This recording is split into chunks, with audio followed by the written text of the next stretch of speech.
بسم الله الرحمن الرحيم. ألهاكم التكاثر حتى زرتم المقابر. كلا سوف تعلمون ثم كلا سوف تعلمون.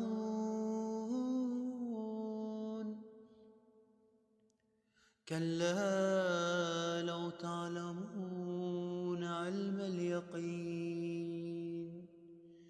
لترون الجحيم